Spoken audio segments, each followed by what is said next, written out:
Buenas tardes, muchísimas gracias por estar aquí en una nueva sesión del proyecto AVE Doñana. Muchas gracias por su asistencia. Muchas gracias también, como siempre, tenemos que dar las gracias al proyecto AVE Doñana, que gracias a Metamiami, a la Fundación Metamiami, pues estamos aquí haciendo estas actividades, los conversatorios y el programa de cine que tenemos también sobre Doñana como inspiración. Gracias también, por supuesto, a la Fundación que nos acoge, a la Fundación Biodiversidad, porque bueno, nos aporta todo ese apoyo logístico, esa infraestructura que es fundamental para que esto funcione bien, ¿no? En este caso, bueno, tenemos a dos grandes investigadores de la Universidad de Sevilla, dos expertos, especialistas sobre el tema que nos trae, que es la geografía de Doñana. En primer lugar, bueno, Víctor Fernández Salinas, que bueno, para mí es una persona muy querida porque llevamos muchísimos años en el Instituto de Patrimonio Histórico colaborando. El otro día, la semana pasada, estuvimos juntos y lleva años trabajando, sobre todo con el laboratorio de paisaje, que aquí tenemos algunos compañeros, José Manuel, Jesús Cueva, que lo conocéis todos, y ha trabajado con el departamento, bueno, pues en proyectos, en publicaciones, un montón de años, ¿no? Y la semana pasada estuve con un tema nos aprovechamos muchísimo, la verdad, la semana pasada con un tema de formación de los 30 años, que cumplíamos 30 años de formación y estaba allí currando también, ¿no? Rocío también tiene relación con el instituto, yo la conozco menos, pero está más vinculada sobre todo a lo que es el departamento de laboratorio. Pero bueno, sigo con Víctor. Víctor es catedrático de la Universidad de aquí de Sevilla, del Departamento de Geografía e Historia, del Departamento de Geografía Humana, donde imparte clases también imparte clases con dos de los máster que hay, que son oficiales de la universidad, que es el máster de Arquitectura y Patrimonio Histórico y el máster Ciudad, Arquitectura y Sostenibles. Víctor ha sido director de más de 10 de tesis doctorales, creo. Ha elaborado numerosos informes nacionales e internacionales para el Consejo Internacional de Monumentos y Sitios ICOMOS de la UNESCO, para todo el tema de la candidatura de listados de Patrimonio Mundial. Entre otros puestos que ha desempeñado, pues yo voy a mencionar solamente que ha sido el director del Máster de Gestión Cultural de la Universidad de Sevilla, la presidencia y luego secretario del Comité Internacional de Itinerarios Culturales de ICOMOS, la dirección del Servicio de Promoción Cultural de la Universidad de Sevilla y su participación como miembro invitado normalmente en la Comisión Provincial de Patrimonio de aquí de Sevilla. Como comprenderán, la nómina de libros, capítulos, monografías, comités científicos, congresos es casi infinita, ¿no? Que no es imposible, aquí no da lugar, pero sí voy a destacar las líneas principales de investigación que lleva a cabo Víctor, ¿no? Sobre todo se centra en el patrimonio y en su dimensión territorial, especialmente los paisajes de interés cultural, la geografía social y la ciudad como objeto de estudio. Por otra parte, Rocío Silva es también compañera de él, catedrática también de la universidad y del mismo departamento de Geografía Humana de Sevilla. Su producción científica es igualmente muy abundante, que aquí no da lugar de decir, pero sí sus líneas de investigación que están relacionadas, voy a poner las gafas, con sistemas ganaderos y agriculturas tradicionales, estudio de dehesas, los espacios naturales protegidos, los sistemas productivos locales de base agraria, paisajes culturales y patrimonio agroalimentario. Bueno, una experta en todo el tema de desarrollo rural y de paisajes, desde luego, ¿no? Ha dirigido también 3 tesis, ha recibido hasta 5 premios de investigación, de los que yo solamente voy a destacar por su importancia el premio de investigación Memoria Blas Infante o el premio de investigación del Consejo Económico y Social de Andalucía. Es miembro de la Comisión Técnica de la Subdirección General de Proyectos de Investigación del Plan de I+D del Ministerio. Ha formado parte de diferentes juntas directivas, de las que destaco la junta directiva del AGE, del Comité Español de la Unión Geográfica Internacional. También ha formado parte del Comité de ICOMOS España, del Comité Internacional de Itinerarios Culturales, y forma parte de la Junta Rectora del Parque Natural de Sierra Norte de Sevilla. También es asesorado también el tema de comités científicos para las candidaturas en el listado de Patrimonio Mundial. Por ejemplo, pues en la candidatura, ha participado en la candidatura de Itálica, Ciudad Adrianea, o en la candidatura de Zamora Patrimonio Mundial, o incluso en la de Paisajes Culturales del Olivar en Andalucía. Bueno, yo voy a pasar la palabra a Rocío, luego viene Víctor, van a hacer su exposición y luego, como siempre, al final pues tendremos algunas cuestiones, algún debate, alguna cosa que se quiera preguntar, tendremos lugar para eso. Muchas gracias, le dejo con Rocío. Buenas tardes a todos y a todas. En primer lugar, quiero agradecer a la organización de estas sesiones que haya contado conmigo para compartir algunas reflexiones más generales que sobre Doñana. Yo no he trabajado nunca en términos empíricos, nosotros somos geógrafos y nos dedicamos al análisis del territorio. Yo en términos empíricos, de manera exprofeso, nunca he trabajado en Doñana, con lo que seguramente viendo las personas que están en el foro, hay aquí profesionales que saben bastante más de Doñana que yo.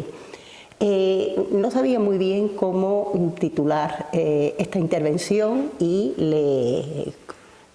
Jesús Cueva, que es amigo y además paisano de mi pueblo, amigo de infancia, nos sugirió que habláramos sobre geografía. Yo no quería salirme de la geografía porque además soy geógrafa, pero claro, no voy a dar una clase de geografía de Doñana, y la llamé Geografía, Territorio y Patrimonio, lo de natural entre paréntesis. Es porque va a ser como el hilo argumental o uno de los argumentos de debate que yo aquí quiero plantear, Doñana más allá de Doñana. Es decir, yo voy a llegar a Doñana, pero me he ido y me voy a ir muy lejos de Doñana, primero para hacer una serie de planteamientos generales. Los presupuestos de la intervención los he resumido aquí a la izquierda. Primero, el territorio geográfico como un ente complejo y multiescalar. Esto voy a dar una pincelada con una diapositiva que voy a ir repitiendo para yo no perderme y sobre todo para que sigáis la argumentación que os estoy transmitiendo, y también lo que significa un entendimiento del patrimonio como un proceso de asignación de valores. Con estos presupuestos de base voy a intentar desarrollar dos argumentos. El primero, el peso, de ahí ese paréntesis de natural, el peso que tiene lo natural, el marco físico natural, en las patrimonializaciones identitarias, no solamente en las institucionales, sino también en las identitarias. Y también, en un segundo momento, y con esto terminaré y refiriéndome a Doñana, la significación que tiene la patrimonialización, ya no identitaria, social, sino la patrimonialización institucional en los mecanismos y las dinámicas territoriales una vez que se opera esos reconocimientos patrimoniales. Bueno, en esta diapositiva, que yo la utilizo mucho en clase, intento expresar someramente, y la voy a ir repitiendo para que vayáis siguiendo el hilo de la intervención, que queremos decir los geógrafos cuando nos referimos al territorio como un ente complejo. Y queremos decir que es un espacio donde interactúan distintos componentes. Primero, hay unos componentes que son fundamentales, que son unos componentes físico-naturales. El relieve, la red hidrográfica, el suelo, el clima. Esto todavía no es territorio. Para que haya territorio tiene que haber hombre. Sobre estos componentes físico-naturales hay una serie de procesos de construcción histórica que conllevan la territorialización de ese espacio y las configuraciones que actualmente tenemos como un sumatorio de distintos momentos históricos. Y hay además otra tercera capa que tiene que ver con los reconocimientos patrimoniales y también con las filiaciones identitarias, que es una capa como más líquida. Parecería, y este es el argumento que yo quiero, uno de los argumentos de debate que os quiero trasladar, parecería que todo lo que tiene que ver con la patrimonialización se mueve sobre todo con los procesos de construcción histórica. Y yo lo que quiero trasladaros es el hecho de, bajo mi punto de vista, el peso que tiene lo natural en esas patrimonializaciones también, y voy a referirme sobre todo en las identitarias. No quiero, aquí aparece como también voy a hablar de patrimonio, aparece una definición de patrimonio que no la voy a leer, pero que la asumimos de Prat, que es un antropólogo, donde dice que el patrimonio no es algo natural interno. El micrófono, Rocío, que si no, no te escuchamos. Eterno, sino una construcción social, por tanto, sujeto a cambios. En esta construcción social del patrimonio, digamos, a la hora de operarse los procesos de patrimonialización, de asignación de valores, suelen tener una doble dirección que a veces que confluyen, mayoritariamente confluyen, pero no necesariamente son simultáneos, que son procesos de patrimonialización de arriba abajo, cuando son las instituciones las que determinan el reconocimiento patrimonial del tipo que sea de un territorio, y hay otras que funcionan de abajo arriba, cuando es la sociedad civil, una comunidad, la que se empodera de su territorio, de su patrimonio y, digamos, promueve esos procesos de patrimonialización. Yo lo que quiero ahora mismo, me voy a mover sobre todo en un primer momento en la patrimonialización. No se escucha bien, te tienes que poner... Es que no están...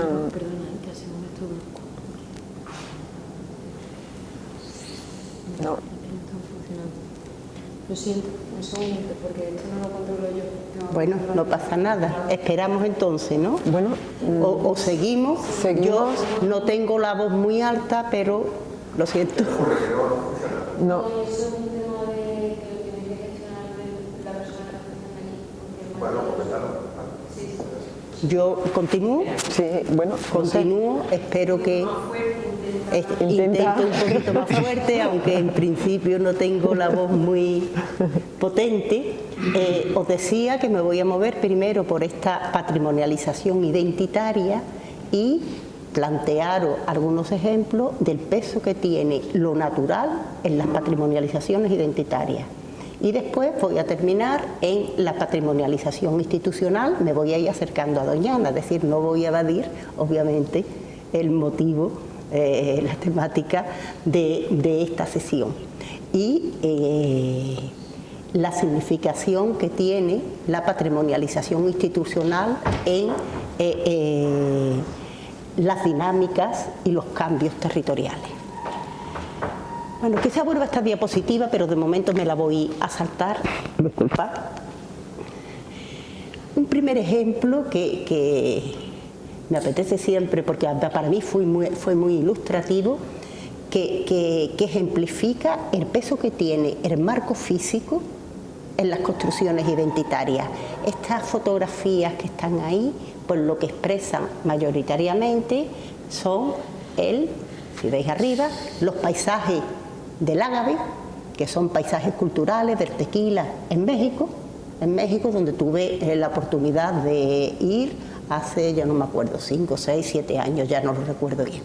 A mí fue muy ilustrativo cuando me llevaron, porque claro, todo lo que tiene que ver con el Ágave, con México, se identifican con el tequila. Tenéis aquí, y yo le hablo a ustedes del tequila, y seguramente lo identificáis con una bebida. Cuando uno llega allí, se da cuenta que el tequila es más que una bebida y es un dios que es este Dios que aparece ahí con una especie de gallina sobre la cabeza. Pero realmente, quien realmente es tequila, es este que está aquí en medio, es un volcán. Es decir, el símbolo de México, que es el tequila, el mariachi, que no es todo México, porque esto está al norte de México, que pues tiene que ver con un elemento físico. Voy a seguir acercándome aquí ya, porque esto nos queda muy lejos, al mundo de Doñana, y en estos elementos rojos voy a, primero, una pincelada de construcciones identitarias en Sierra Morena, Sierra Norte de Sevilla, Sierra Morena sevillana. Voy a detenerme un poquito en el Aljarafe porque me apetece, y así le hago un homenaje a mi madre y de camino a mi colega y amigo Jesús Cuevas, y después me voy a acercar a Doñana para ver hasta dónde llega Doñana hoy. Bueno, Sierra Norte de Sevilla. Siempre me sorprendió que en la Sierra Norte de Sevilla, si hay algo identitario, se sea religioso o no se sea religioso, son las filiaciones con las vírgenes. Todas tienen nombres, pero además, muy curioso, yo no lo he analizado, pero de elementos biogeográficos. La Virgen del Robledo, la Virgen del, bueno, de la del Monte más general, la Virgen del Endrino, hay otra que es la del Rocío también, ¿no? Es decir, el peso que tiene la Virgen de la Roca, podría poner muchos ejemplos. Otro ejemplo que decía que me apetece señalarlo, y no sé si lo vais a entender, porque que tiene que ver con nuestro entorno que es el Aljarafe. Nosotros, ahí no se ve bien porque la verdad es que el mapa es muy chico y se ve fatal, pero fijaros, esto de aquí es Olivares y esto de aquí es Villanueva del Ariscal. Villanueva del Ariscal está entera arriba del Aljarafe. Olivares no, Olivares el pueblo está en el Aljarafe, pero la mayor parte del término está en la campiña de Gerena. Esto condiciona, ¿no?, la forma de vida tradicional de Olivares. Ha sido un pueblo de labor. En Villanueva no es que los terrenos sean peores, si veis, fijaros qué diferencia en el propio parcelario, fijaros, esto ya es esta parte de aquí, y en los propios usos, que son una respuesta al marco físico. En Villanueva no es que sean malas las tierras, pero no son las tierras de campiña, las tierras de cereales. Y allí lo que ha habido siempre son vides, viñedos, bodegas. Por tanto, ha sido un pueblo comercial. Y esto yo creo que ha permeabilizado la forma de estar en el mundo de unos y otros. Recuerdo, bueno, ustedes no lo conocéis, Jesús sí lo conoce, Florencio Castro, que le decía a mi madre: yo soy de la estación, que está en el límite. Mi padre decía, porque la madre era de Olivares, mi madre era de Olivares también, y quería decir lo siguiente: quería relacionarse al hecho que la forma de ser de la gente de Olivares era siempre guardar dinero. Porque es un pueblo de labor, y en un pueblo de labor hay que guardar porque tú no sabes cómo te va a venir. Y allí se dicen, los de Olivares tendrían para ir en un Mercedes y van, no sé, en un coche. En Villanueva ocurre lo contrario. Como allí lo que intenta es vender y vender vino, es un pueblo de comerciantes. Y allí lo que se intenta es aparentar. Está a 3 kilómetros. Yo voy y vengo andando todos los días. Pero me parece que es un ejemplo significativo de cómo marca lo físico, el marco físico, en las construcciones identitarias. Pero claro, me voy a ir, como no, acercando a Doñana, y voy a intentar aplicar a Doñana de forma un poquito por encima, a Guedavilla se podría subir aquí y hacer esto mucho mejor que yo, obviamente, plantear cómo Doñana se ha ido construyendo, primero en términos físicos, dando muchas como un territorio de construcción muy reciente. Ahí tenéis, ¿no?, en época histórica, aquello es el lago ligustino de los romanos, y claro, es fundamental, bueno, voy en este marco físico, disculpad, pero tenía que haber pensado que no se iba a ver también aquí los mapas, es fundamental, y disculpa que me suba, me levanto otra vez, cómo los vientos han ido cerrando ese lago ligustino con unos frentes dunares que determinan una parte fundamental de Doñana, que son las dunas. Las dunas con distintos frentes de dunas, las más altas, las que dan a la marisma, un medio físico muy... En estas frentes de duna, con la vegetación característica de los corrales,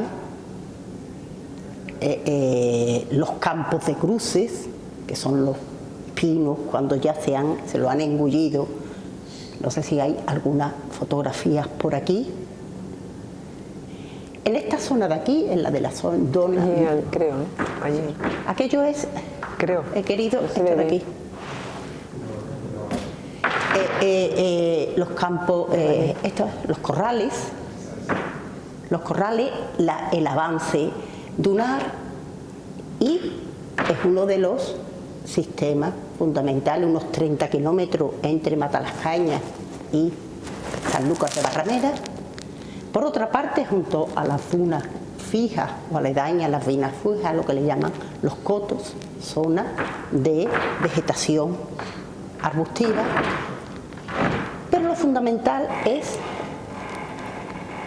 la parte más característica de Doñana, que es la zona de marisma, que se llena de agua, obviamente con una serie de ríos, de caños de agua que le vienen de, uno de los principales es del Guadiamar, y que van llenando una zona arcillosa con una zona de contacto, ladera, que conserva el agua en verano, y que esto, digamos, que muy someramente sería dentro de el marco físico y diversidad de Doñana. Dentro de ella la marisma muy diferente en función del discurrir de las estaciones y también de los distintos ciclos. A veces que no había agua, este año tenemos agua por exceso. Pero claro, los procesos de construcción histórica, esto no es una isla, y no voy a entrar en los distintos usos, obviamente más de dominante natural, naturalizado en la zona de la marisma, pero sí en el este, que se ve aquí perfectamente, está en la zona de los arrozales. Los arrozales no son Doñana, pero son Doñana. ¿No? Es una desecación, en este caso artificial, para en los años 60-70. Y bueno, aquí no lo vemos, pero lo veremos en mapa, porque he ido buscando mapas. Perdón. Bueno, pues quizás aquí se ve, aunque se ve de forma muy... porque se resaltan los usos del suelo, pero vemos Isla Mayor, no se ven los arrozales, pero sí que se ve Villa Manrique, Coria del Río, Puebla del Río, que queda, pero Sevilla y el Aljarafe, del que hablé antes, está ahí, está muy cerca. Es decir, que todo lo que pasa por ahí repercute como un embudo en Doñana. Bueno, he traducido procesos de construcción histórica en usos del suelo, que no voy a entrar a relatarlo, y sobre todo en unidades de poblamiento, para trasladaros el hecho de que Doñana no es una isla, sino que está cercada y influenciada, entre otros, por espacios de la aglomeración urbana de Sevilla, como pueden ser la zona de Marisma y la propia zona del Aljarafe, que es una unidad distinta, pero que pertenece a la propia aglomeración. Por tanto, ¿no?, en esos procesos de construcción histórica, en este caso más actuales, pues es indisociable lo que pase allí, que de la dinámica de Doñana. Y finalmente me voy a centrar un poquito en los procesos de patrimonialización y señalaros cómo en muy poco tiempo histórico, Doñana ha pasado de ser un territorio prácticamente sin valor a convertirse en el Sancta Sanctorum de la naturaleza y de la cultura. Siempre me gusta traer aquí a colación también a mi amigo y colega Juan Ojeda, que lo conocéis bien. El padre de Juan Ojeda, él siempre lo contaba, era cartero en Almonte. Y cuando empezaron a ofrecerse, no sé muy bien cómo fue el proceso, desde luego Genaro, Rocío y Águeda lo conocen mucho mejor que yo, a colonizarse el Rocío, pues al padre de Juan Ojeda le ofrecieron como una parcela para que obviamente la habitara, la construyera. Y él siempre comenta que, bueno, no le dio interés ninguno porque él iba todos los días en una bicicleta a llevar, y allí lo que había, allí se cogía paludismo, lo que se iba era, y al volver rápidamente. De esa situación, pues en tiempo relativamente corto se han sucedido las declaraciones, en este caso ya de patrimonio de arriba abajo, también de abajo arriba, pero mayoritariamente se han iniciado en un proceso de patrimonialización institucional. 1969, declaración del Parque Nacional de Doñana; 1980, reserva de la biosfera de la UNESCO; 1982, reconocimiento como sitio Ramsar; 1989, reserva natural de Doñana; también 1989, Parque Natural de Doñana; y 1994, no sé si me he saltado alguno, inclusión en la lista de Patrimonio Mundial de la UNESCO. Después Víctor se va a referir a ello, es decir, de ser un territorio ha pasado a ser, digamos, un territorio. ¿Y esto qué significado y qué resultado está teniendo? Disculpa. Bueno, este era uno de los mapas, pero lo tenía aquí, pero que se ve perfectamente. Son distintos mapas que expresan distintas cosas. Fijaros, este es el Parque Nacional, el que está en verde. Este es el Parque Natural. Esta roja, que coincide con aquello, en la reserva de la biosfera, no coincide en todos los espacios. Y aquí se ve claramente, ¿no? Aquí sí que se ve claramente, sobre todo por la escala, aquí, de que estamos hablando, de dónde está la aglomeración urbana de Sevilla y a lo que me refería anteriormente. Traslación territorial en distintos espacios. Y voy a ir ya avanzando y planteando que qué resultado o qué resulta de esta declaración institucional. Pues lo que resulta es que al final se convierte en un condicionante muy potente. Eso explica, por ejemplo, que cuando en el año 1998, que hace ya bastantes años, yo recuerdo perfectamente, se rompió la mina de Bolidén, pues todos, ¿no?, las alertas, porque venía la mina, los vertidos de la mina, y venían hacia Doñana, y había que pararlo, y se paró. Se consiguió incluso, fijaros, la ley de inventario, bueno, por una parte, el rescate de Doñana, todo lo que ve el proyecto de restauración, los fondos europeos que vinieron para rescatar Doñana, pero fijaros, en la ley de inventario de espacios naturales protegidos de Andalucía había una figura, la de paisaje cultural, que estaba en la ley, pero que no se había implementado porque el paisaje protegido. ¿Qué es un paisaje? ¿Cómo? No se había implementado. Bueno, con este motivo, pues el corredor verde de Guadiamar, que tampoco es respondería más a un corredor ecológico, si se quiere, pero en la ley de inventario no hay esta figura, pues dio incluso a una declaración institucional. Esto tiene una razón física. Doñana es un embudo y todo lo que pase alrededor va a ir canalizándose por la fuerza de la gravedad hacia Doñana. Yo lo que voy a enseñar luego es cómo la declaración institucional hace que el embudo se revierta. Ahora os lo indico. Bueno, segundo aspecto que me quiero centrar, mucho más reciente, todo el problema que de desecación de Doñana debido a la extracción de agua a través de pozos ilegales, pero también los legales, es decir, que los legales también consumen.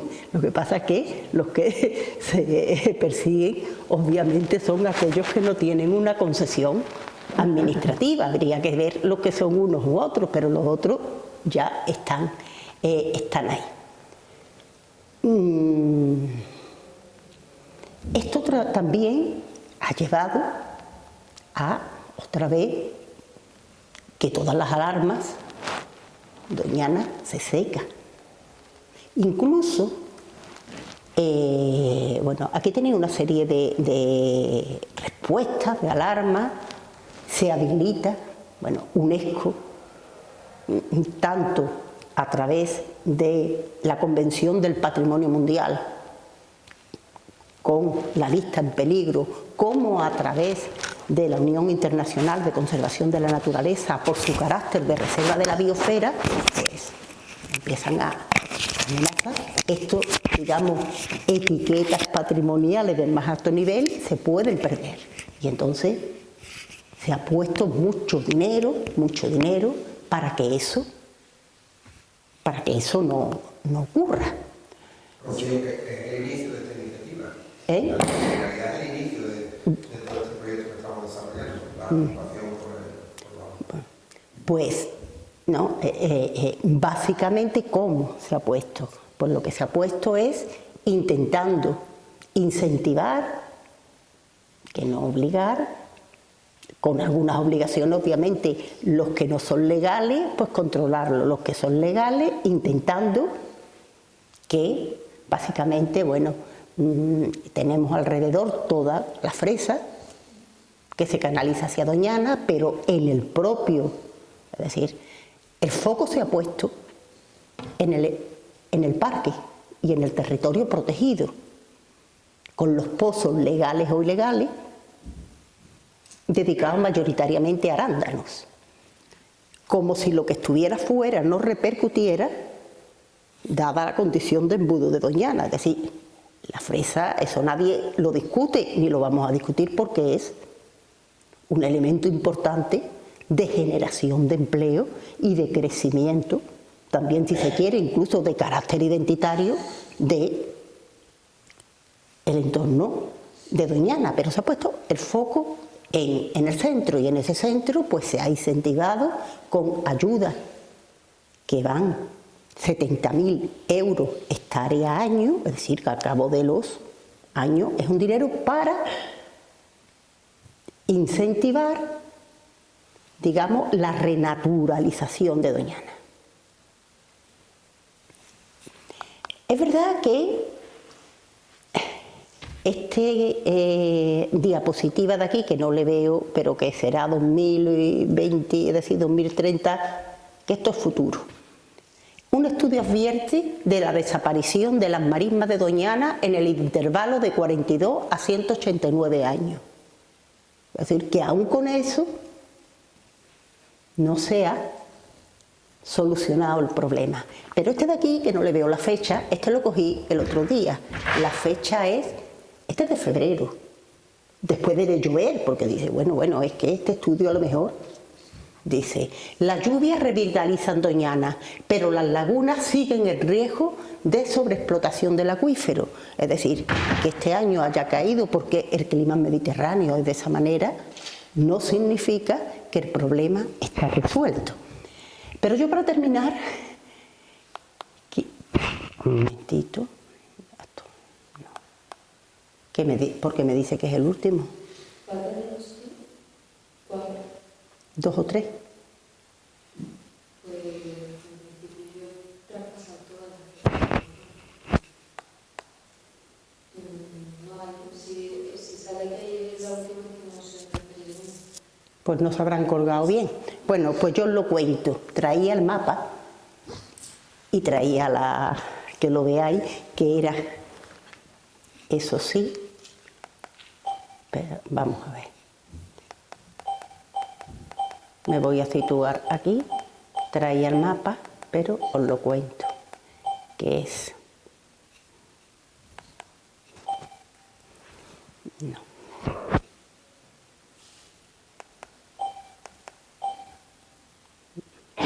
Bueno, el que quiero poner es este de aquí, pero no lo consigo. Este de aquí. Si le da el tiempo aquí. ¿Aquí? No. Aquí.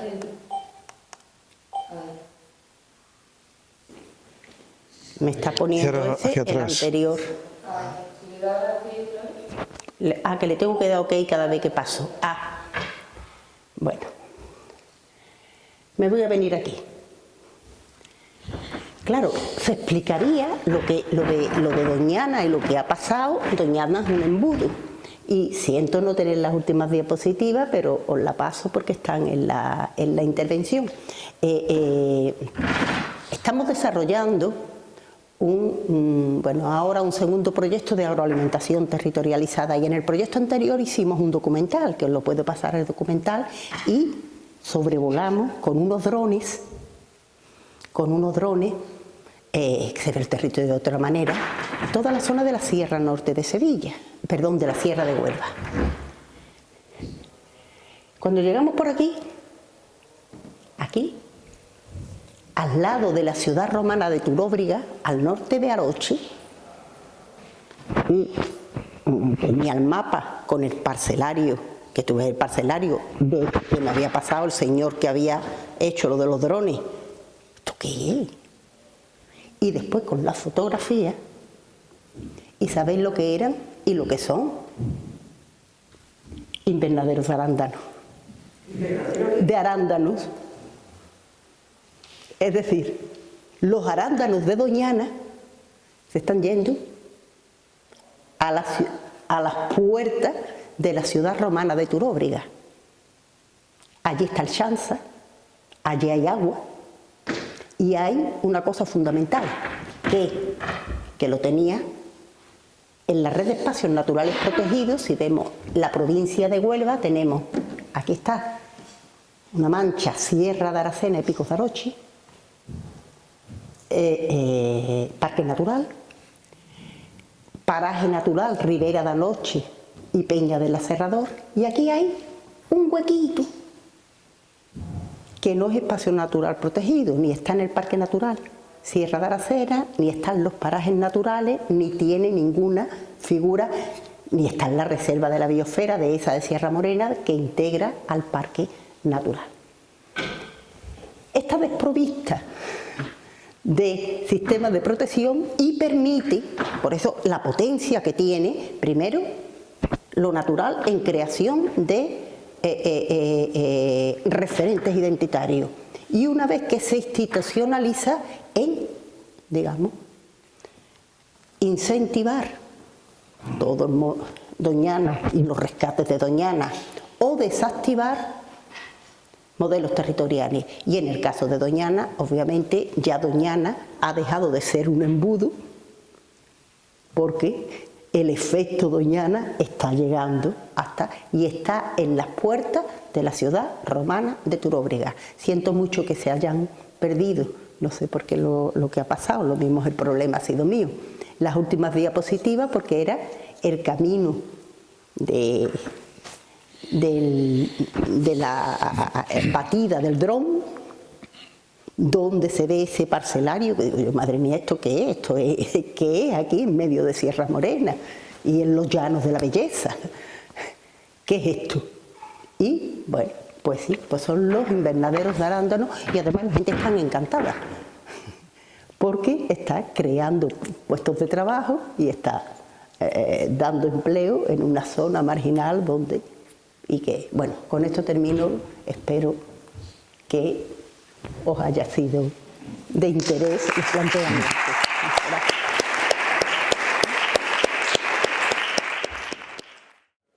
Bueno, quería empezar agradeciendo al Proyecto Ave Doñana la invitación a formar parte de esta charla, de esta reunión de amigos, porque además la mayor parte de las personas que estamos aquí nos conocemos, somos amigos, y eso hace que sea muy grato el compartir este rato con vosotros.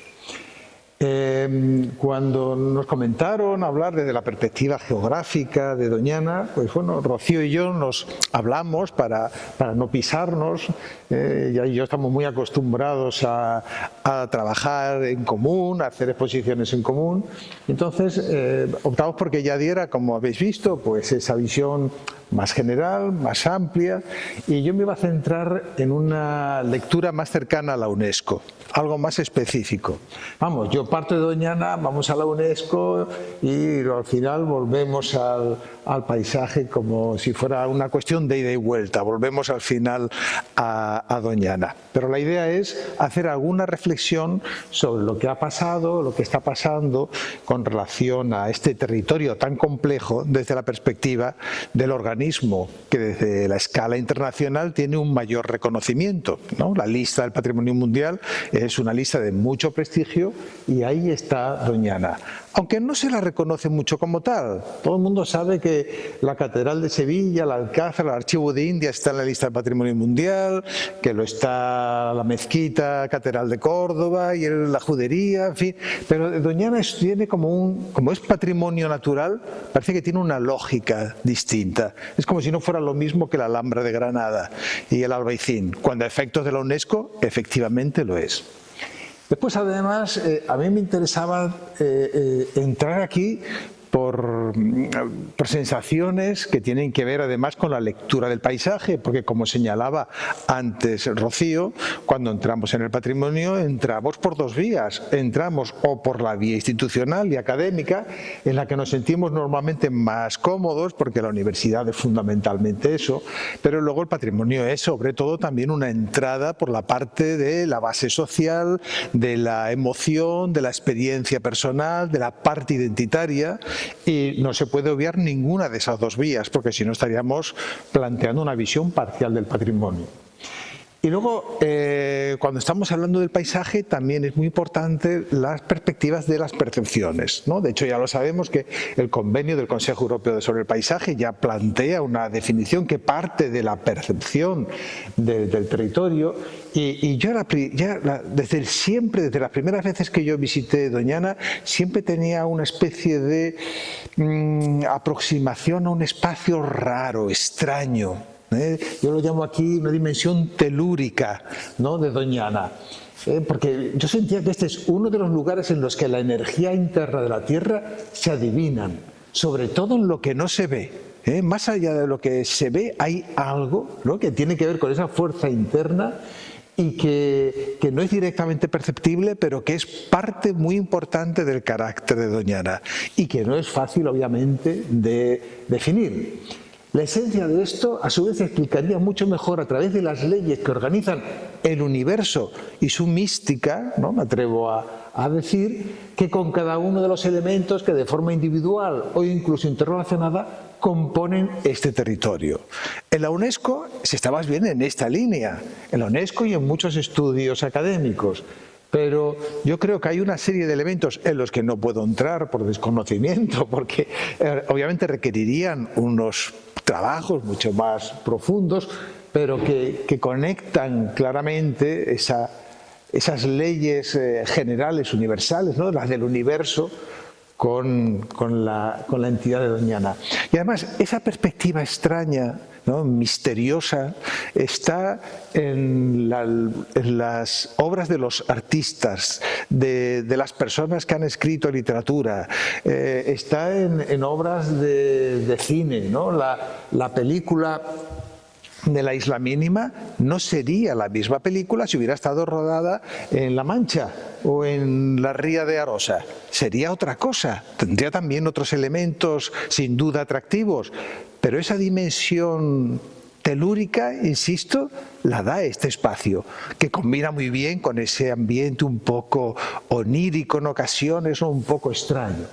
Y que además está reflejado lo recoge la película, pero que está basado en las experiencias y producciones de muchos fotógrafos, ¿no?, como Héctor Garrido, que se inspiran o que han inspirado a su vez otras obras artísticas y que se basan en estas lecturas tan extrañas que ofrece Doñana, que a veces parecen como de otro planeta y que cada una es como una forma caprichosa.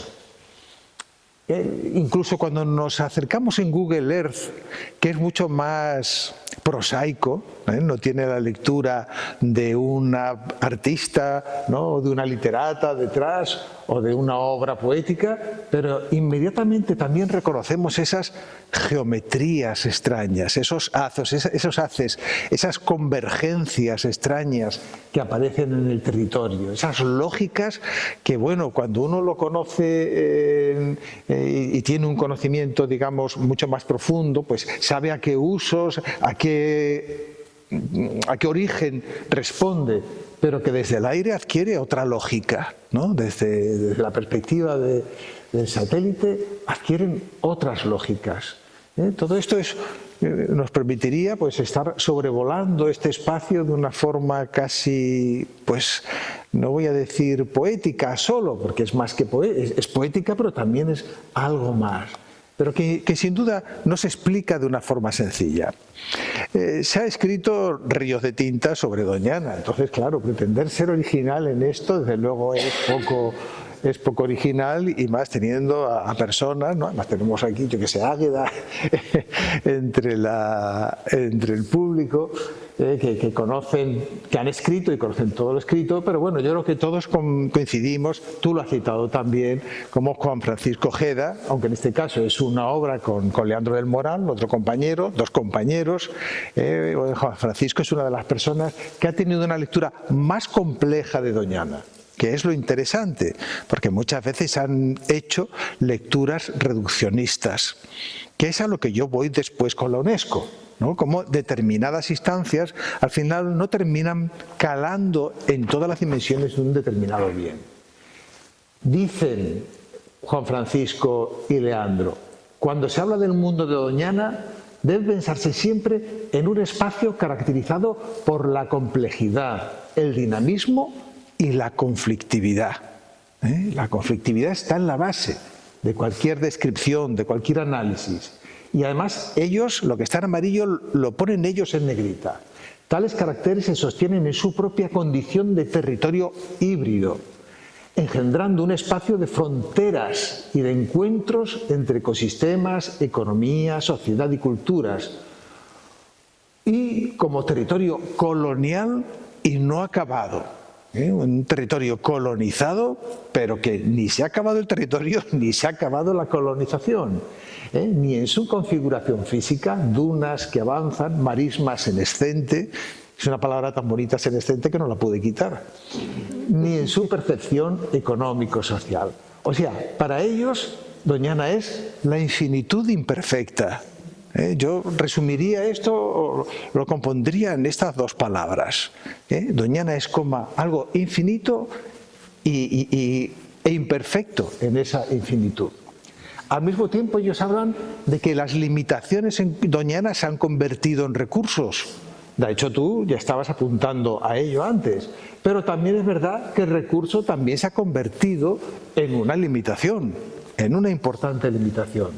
Y eso se observa en esa condición de frontera que ellos hablaban, de la que ellos hablaban antes, y que se ve perfectamente cuando se observa en Google Earth los límites de Doñana, de los espacios protegidos, de los que no lo son, con lógicas de ocupación del espacio completamente diferentes y que además no escapan a la visión, así que son clarísimamente perceptibles por la presencia de los invernaderos, por la presencia de los caminos, por todo, ¿no? En Matalascañas, ¿no? Son como si estuviéramos hablando de dos planetas distintos. Y esto es, Doñana es uno de los espacios que más evidentemente lo evidencian, qué bonito me ha quedado, más evidencia lo expresan en el territorio de Andalucía, ¿no? Pero se ve obviamente no solamente las perspectivas cenitales, ¿no? También se observan otras perspectivas, como desde Sanlúcar, ¿no? Dos mundos completamente distintos, ¿no? El mundo de la desembocadura del Guadalquivir, con la presencia de Sanlúcar, de la población, y al otro lado el espacio, en otro planeta, ¿no? Al otro lado del Guadalquivir, que es el de Doñana, en el que uno se integra en esta especie de mundo que a veces a mí me recuerda a Borges, ¿no? A los mundos extraños de Borges. Yo creo que Borges es uno de los grandes, no solo que sea de los grandes autores del siglo XX, sino que además refleja en esa complejidad del espacio. Él no conocía, supongo, Doñana, pero si lo hubiera conocido, creo que le habría servido perfectamente de escenario para alguno de sus relatos, porque engancha perfectamente con ese espacio que a veces está como caído del cielo, ¿no? que tiene además algunas referencias que son kitsch, algunas de ellas, ¿no? Como el Palacio de la Cebrón, allí en medio de la naturaleza, ¿no? Este derroche de, no sé, de ostentosidad, desde luego, por un lado. Por supuesto, esto es de los años 60, o sea que no corresponde con lo que es el periodo en el que se hacía esta arquitectura de principios de siglo o de finales del siglo pasado, y que es como una sobreimposición de lógicas, pero que no tiene nada que ver con la imperfección con la que se dan en otros lugares. La mirada al paisaje, esto desde la azotea del propio palacio, es una de las lógicas. Esta es la mirada desde esa azotea en la que se ve esa infinitud, ¿no? esa igualdad, esa homogeneidad en el desarrollo del paisaje, con los pinares, con pocos elementos, con pocos hitos, que en cualquier paisaje cuando hay un hito inmediatamente se convierte en protagonista. Pero aquí el protagonismo lo tiene precisamente esa sensación de homogeneidad y de infinitud.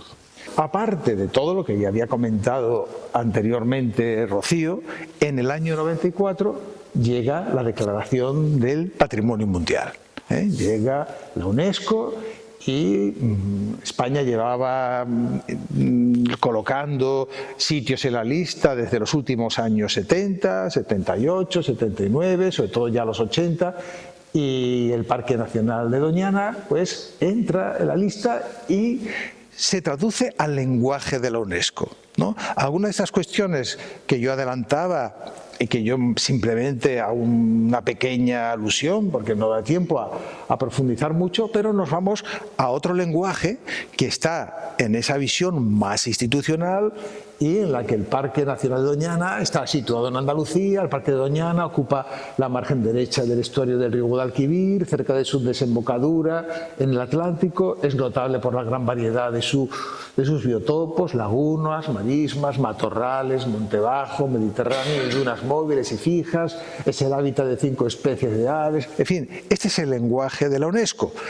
que segrega el patrimonio cultural del patrimonio natural. Establece 4 posibilidades para entrar como patrimonio natural, 4 criterios, el 7, 8, 9 y 10, y 6, los 6 primeros, para el cultural. Así que en el año 94 entra, que luego se ampliará en el año 95, y la palabra paisaje en ese momento no aparece. no es un elemento clave. Le interesa mucho a la UNESCO la comparación con otros lugares que tienen valores parecidos, sobre todo en Europa. Hace también referencia a algún otro lugar, pero sobre todo lo compara, que es el sitio más natural y valioso, ¿no?, en el territorio europeo con relación a los estuarios de ríos como el Po, el Ebro, el Rin, el Ródano, el Mosa, el Escalda, el Sena, el Loira, etcétera, en los cuales están intensamente cultivados e industrializados. La cercana Camarga es ahora un sistema artificial y alberga muchas menos aves en ella, ¿no?, en su interior. La idea de la UNESCO, cuando entra bien, es que no solamente tenga un valor universal excepcional, del que hablaremos ahora, sino que se compare con otros y dentro de esa comparación manifieste argumentos para ser incluido en la lista frente a otros que podrían serlo, porque la lista es una lista representativa, no tienen que estar todos los espacios marismeños con valores naturales, sino los más representativos. Por lo tanto, en aquel año 94 se dice que en España este era el parque más grande y conocido, ¿no?, lo compara con otro en Turquía y el delta del Danubio, ¿no?, que es uno de los 3 principales humedales del Paleoártico Occidental, combina de humedales, dunas y bosques secos, etcétera, los refugios de las aves. En fin, es una mirada muy biologicista, claramente, ¿no?, de lo que son los valores de este espacio, y en la evaluación que se hace en ese año se habla fundamentalmente de que ya existen impactos o amenazas de impactos. Ya se habla de impactos, pero dice que es un sistema resiliente donde la naturaleza sigue siendo la fuerza dominante y sus valores son fundamentalmente la diversidad de hábitats y los valores ornitológicos. Más interesante está, como les digo, el concepto del valor universal excepcional.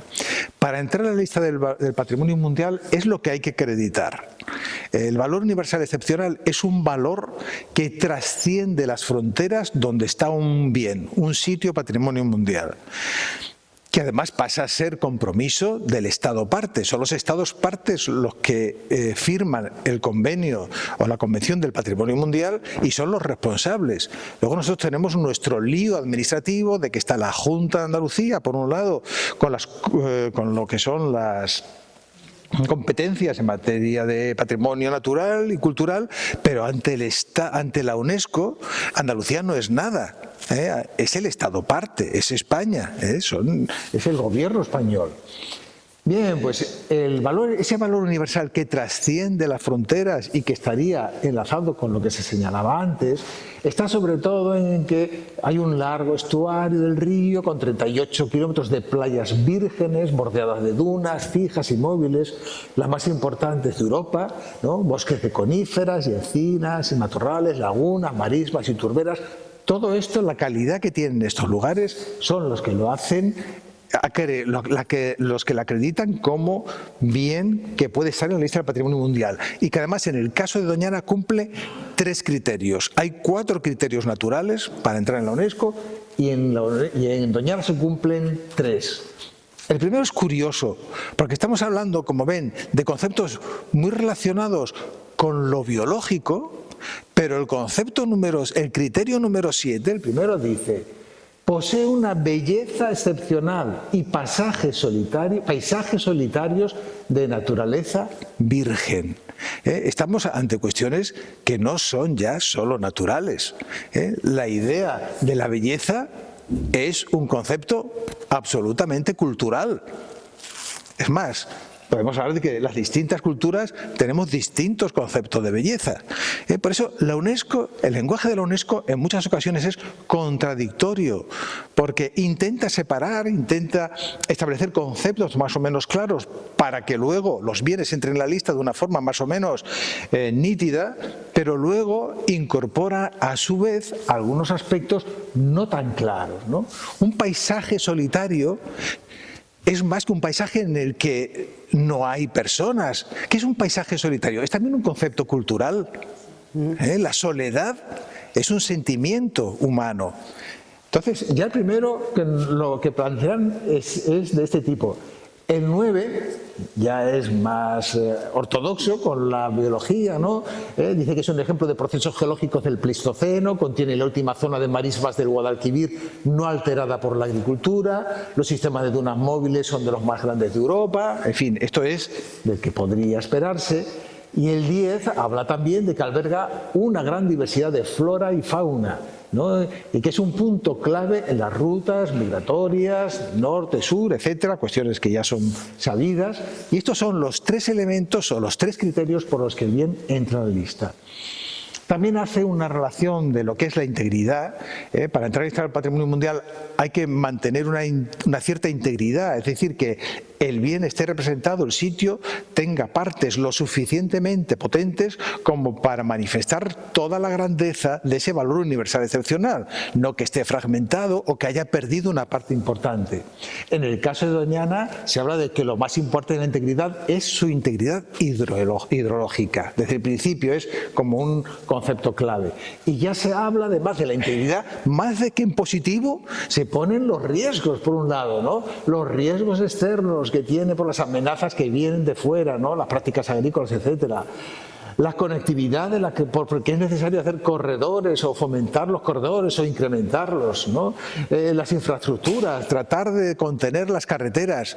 Es curioso cómo, más que darlo en positivo, lo que tiene de íntegro Doñana en ese momento se plantea más bien lo que son, ¿no? Si quiero volver, no.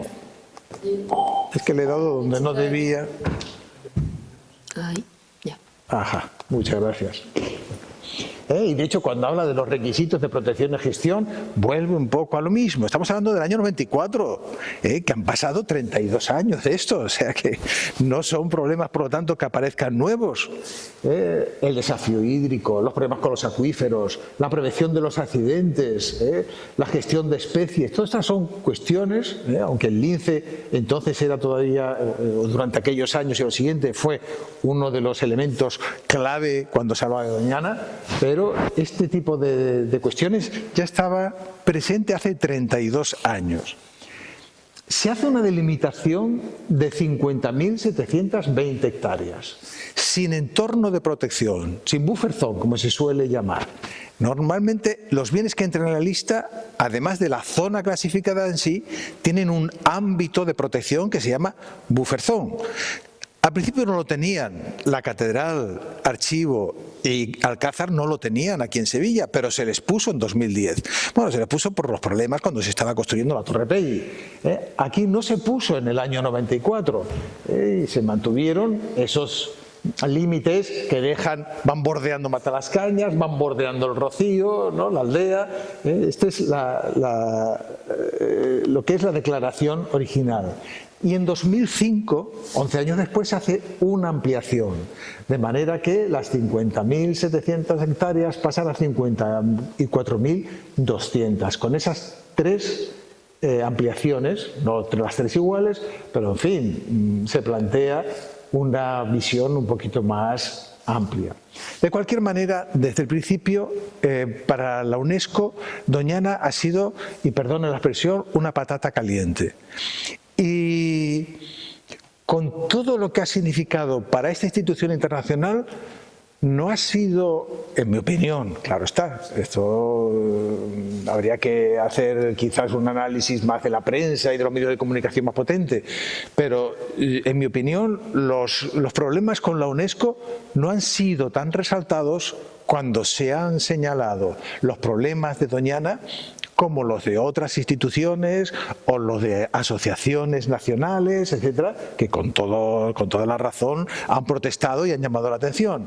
Pero los de la UNESCO han permanecido, yo creo, siempre en un segundo plano, cuando desde el principio están llamando la atención por los problemas de los que hablábamos antes y que han llevado a que se hayan hecho 5 informes de emisiones desde el año 98-2020. Una misión, que suena muy religioso, pero no tiene nada que ver con eso, es una visita que se hace normalmente por personas de la UICN, de la Unión Internacional de Conservación de la Naturaleza, que es la organización oficial que asesora a la UNESCO o al Comité del Patrimonio Mundial en materia de patrimonio natural, y a veces estas se han hecho en combinación con personal de la UNESCO, con personal del proyecto Ramsar, etc. Así que 5 misiones. 17 informes sobre el estado de conservación. Los estados de conservación, o SOC, como parecen a veces, The State of Conservation, son informes que se hacen sobre bienes que tienen problemas en la lista del patrimonio mundial.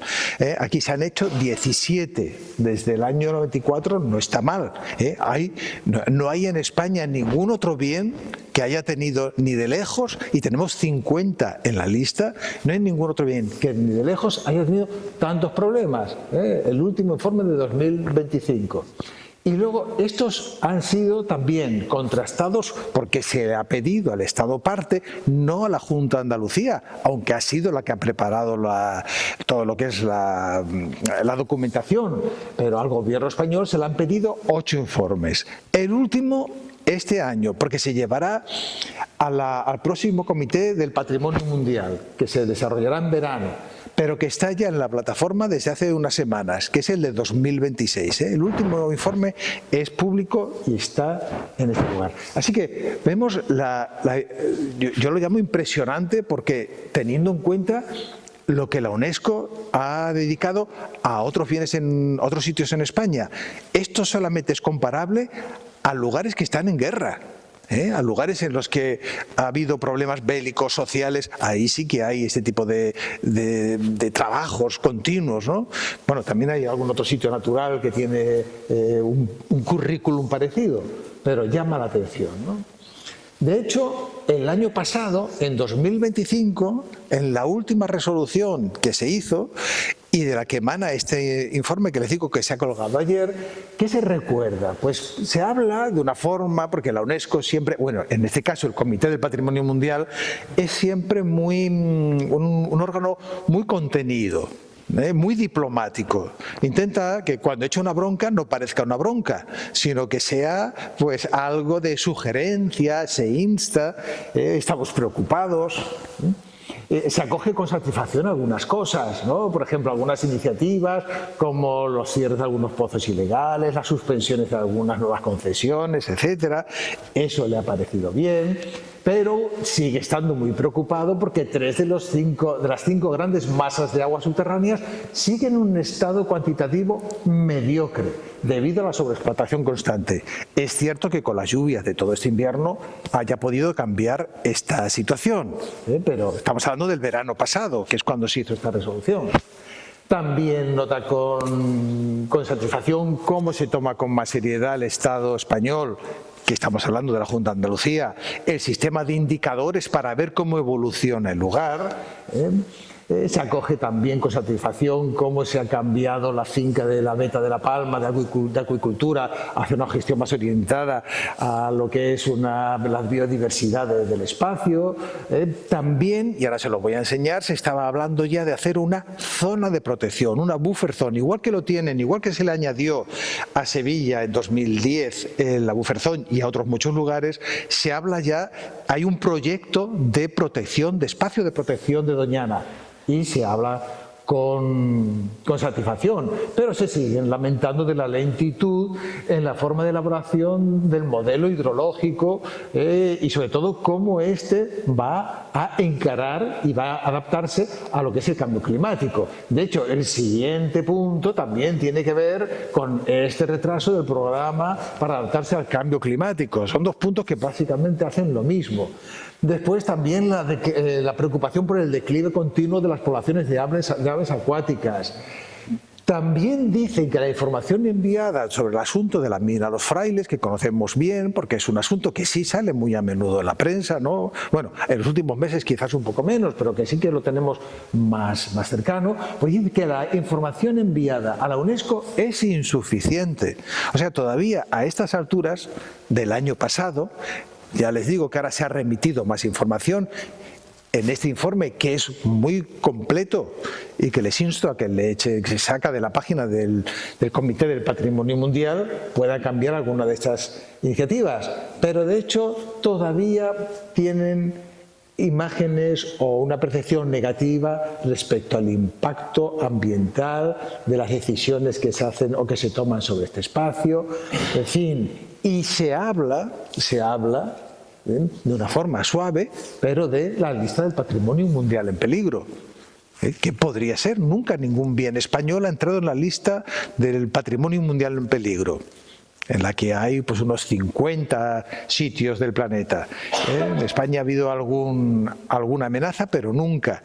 Si algún sitio está cercano o podría estarlo, sería sin duda el caso de Doñana.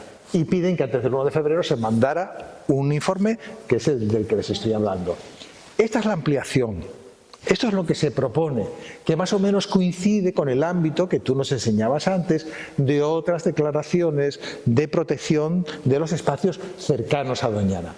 Fíjense que la aldea del Rocío no está, ni tampoco va a estar obviamente en Matalascañas, está en el espacio de la costa al noroeste, está hacia el noreste de la aldea, se amplía también hacia el oriente, en alguna parte trasciende al propio Guadalquivir. Hasta ahora Guadalquivir era una frontera, y esto, que todavía no es oficial, tendría que aceptarlo la UNESCO, pero por lo menos ya plantea una situación notablemente distinta de la que tenemos hoy.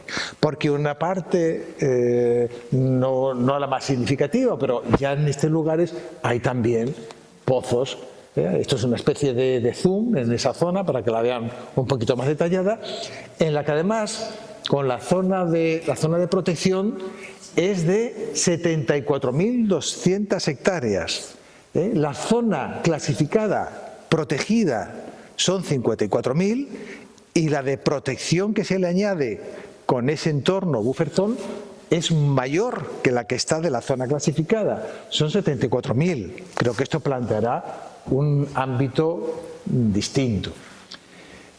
Pero la UNESCO sigue siendo todavía bastante reacios a plantear, cuando tenemos un bien tan claramente inscrito en la lista como espacio natural, aunque lo primero que se diga es que es un espacio muy bello y que interesan sus playas solitarias, pero este tipo de elementos que también pueden tener un valor universal excepcional, aunque la UNESCO diría seguramente que esto tendría que ir a la lista del patrimonio inmaterial cultural de la humanidad, pero son elementos y son paisajes que además también han tenido su evolución, ¿no? Que aunque para nosotros estén ya muy hechos, esta imagen es muy canónica desde hace mucho tiempo de la aldea, pero es que no hace tanto que no era así. No estamos hablando de un paisaje que desde el siglo XVIII era ese, sino que es que tendrá pues 70 años, 60 años de antigüedad, porque la propia ermita ha tenido una imagen distinta.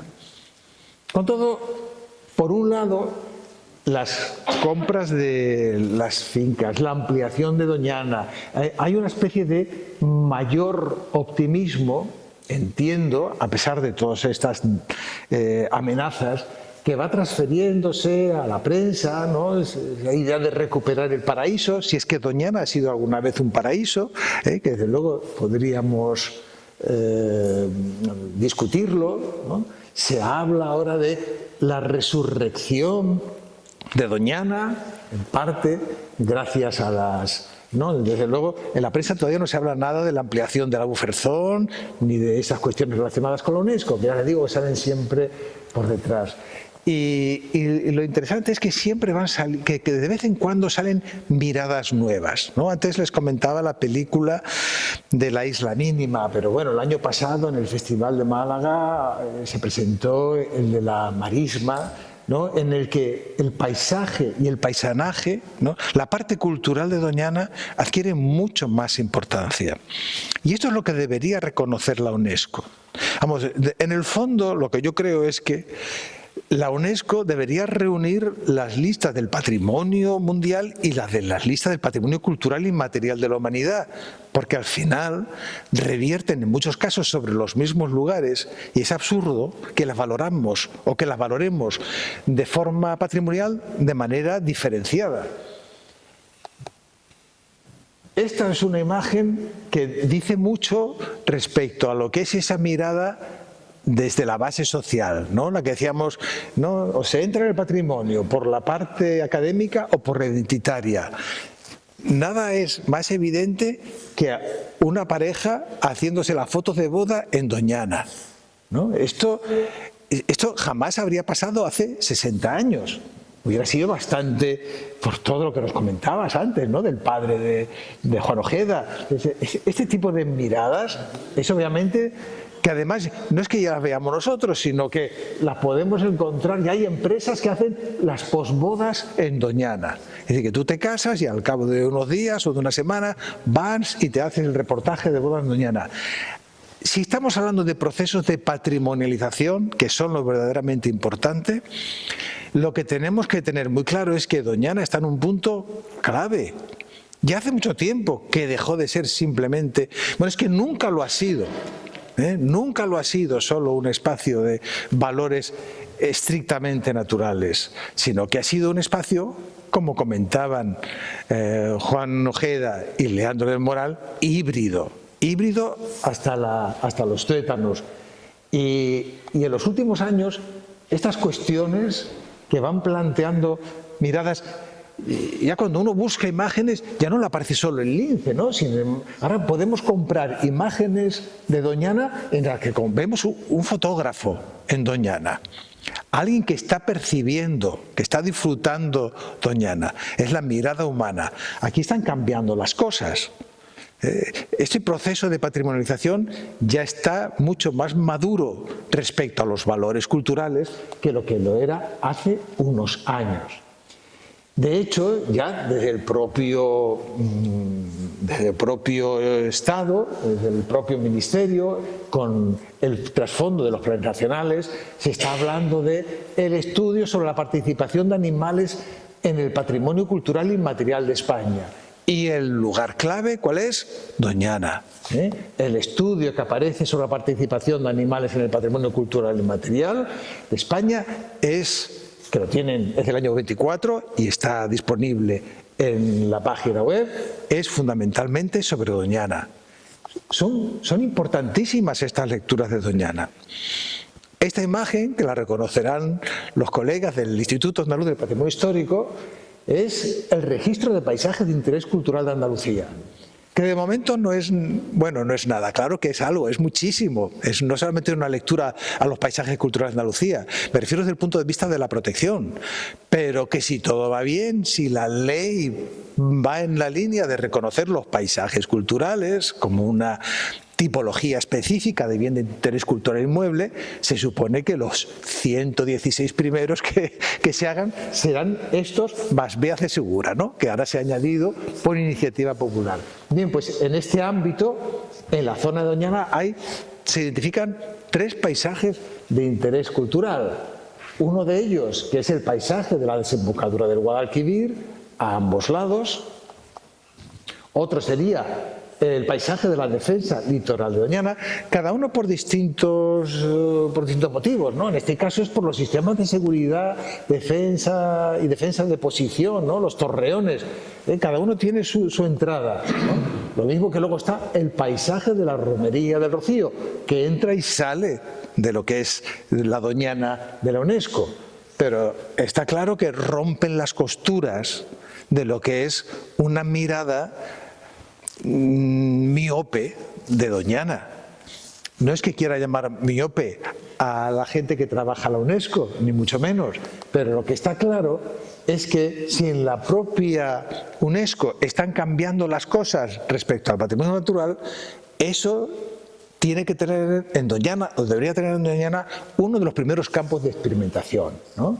Porque ahora pueden entrar ustedes a una consulta de la Unión Internacional de Conservación de la Naturaleza que, como insisto, es la organización que asesora a la UNESCO. Cualquier bien que entra como patrimonio natural tiene que tener su informe favorable, o debería tener su informe favorable, y están haciendo una consulta sobre las culturas animales, la cultura animal, ¿no? Un concepto que se está desarrollando desde hace algunos años. Nosotros, como somos el centro del universo, la cultura es algo nuestro, pero hay culturas de distintas especies. ¿Qué sabemos de los lenguajes de los animales? Pero esto no es que lo diga un loco en una red social, es que esto lo está trabajando la UNESCO, que es precisamente la que pone las reglas al Comité del Patrimonio Mundial y que orienta todas estas iniciativas, ¿no? El concepto biológico de cultura, las raíces animales de la cultura humana. Pues entonces démosles la vuelta. ¿Por qué no, a partir de las culturas animales que hay en Doñana, que se han estudiado mucho con relación a que han aportado sin duda a la economía y a la cultura de los entornos, pero no tanto desde la propia cultura intrínseca de las personas, o de qué manera nosotros debemos nuestra cultura también a esas culturas que tienen los animales, no como seres domesticados, sino con personas que están en nuestra cultura, sino como elementos que tienen también sus propias culturas. Bueno, sé que esto puede sonar un poco a ciencia ficción, pero no lo será tanto cuando la UNESCO lo está trabajando y cuando además en Doñana tenemos un campo de trabajo que podría ser de un gran interés. Bueno, pues hasta aquí he llegado. No sé si se ha escuchado. Gracias.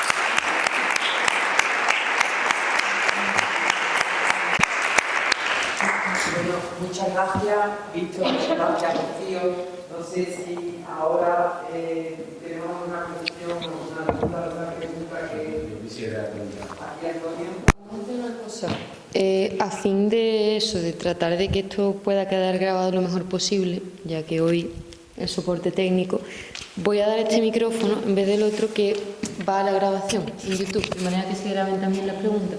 No hay que pegárselo tanto. No, sino así. Vale, muchas gracias.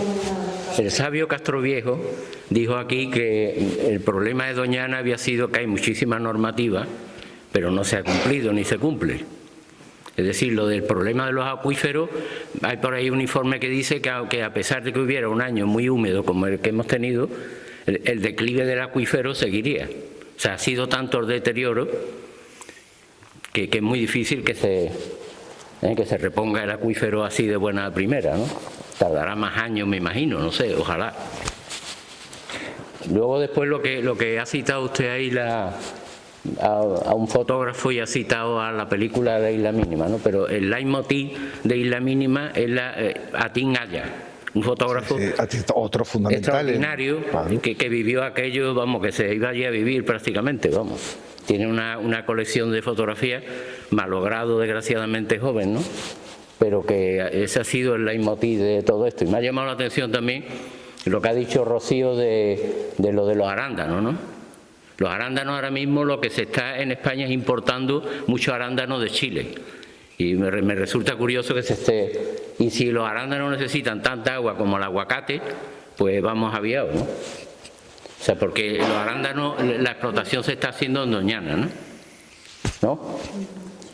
Bueno, los arándanos se están levantando de Doñana con las subvenciones que están entrando, obviamente para, entre comillas, contentar a UNESCO, pero UNESCO internamente es muy dispar. Después, si queréis, podemos debatir sobre ello, porque claro, Víctor se ha centrado sobre todo en UNESCO desde la perspectiva de la Convención del Patrimonio Mundial Cultural y Natural, y ahí está ya la lista en peligro.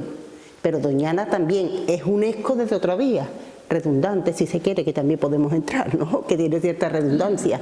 Es reserva de la biosfera, que también es UNESCO, que también es reserva de la biosfera, que es el programa MAP de UNESCO. Es decir, Doñana es doblemente UNESCO. Entonces, también desde la red de reserva de la biosfera también se pusieron las tintas en, ojo, los valores por los que hemos reconocido esto institucionalmente están decayendo.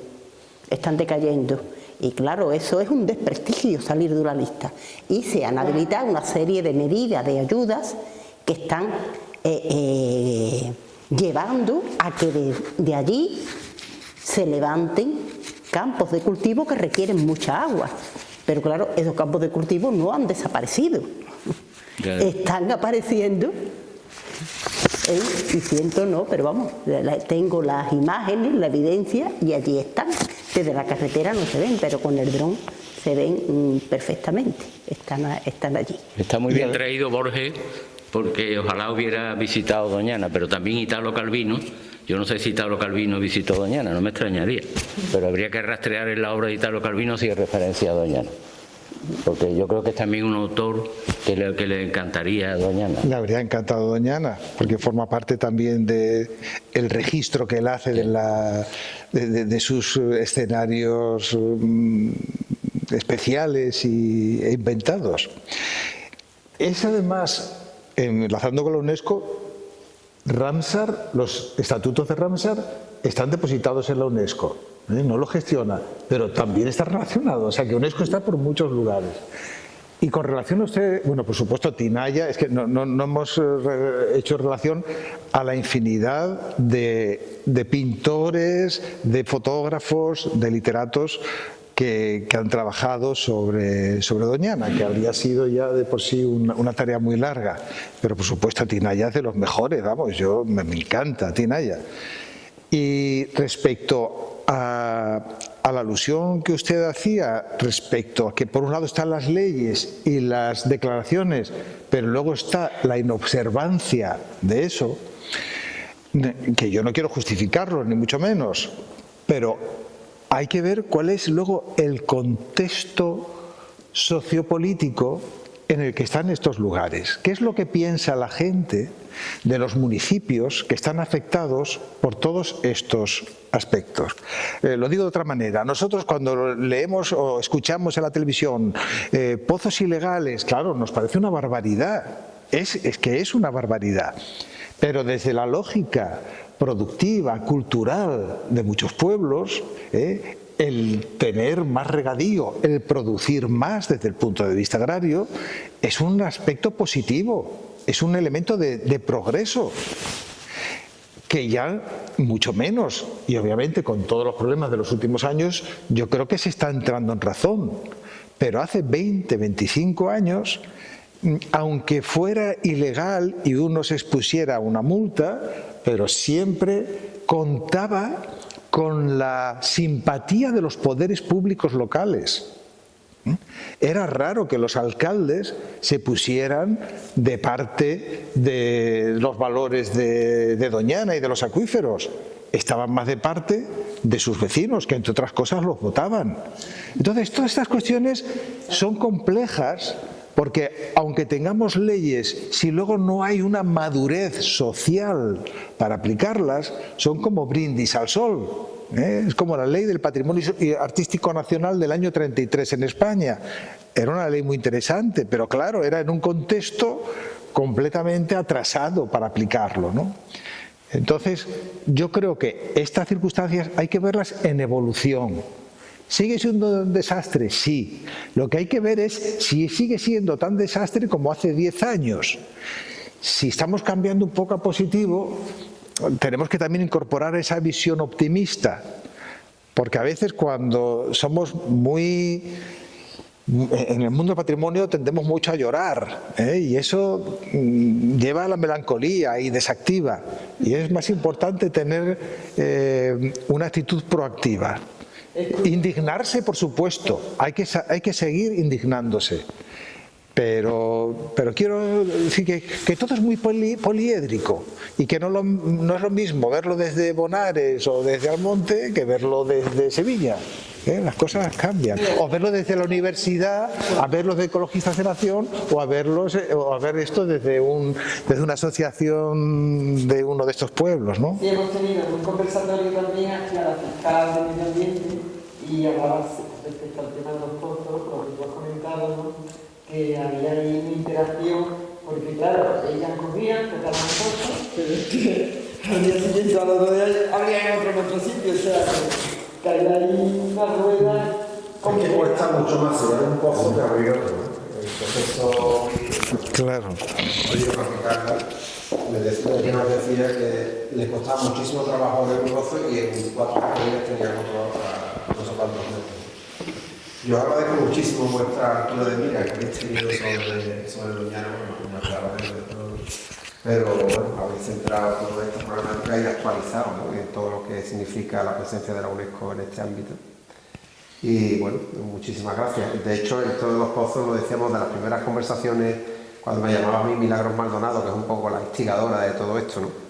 Por su amor a la naturaleza y a los humedales y esa relación que tiene con Doñana desde hace tanto tiempo. Surgió por eso, me decía, ¿qué podemos hacer, ¿no? ¿Cómo podíamos colaborar en mitigar esa acción de los pozos, ¿no? Y se pensó en esta acción de sensibilización y de divulgación sobre el problema, ¿no? A mí me parece muy raro, Víctor, que un fenómeno tan, cambiando de tema, tan extraño como la romería del Rocío, que tiene tanta potencia en Doñana, que extrapola los límites de Doñana una barbaridad, porque domina el Valle del Guadalquivir, llega hasta el río y ya últimamente hay hermandades hasta del Quinto Pino, ¿no? Podemos decir.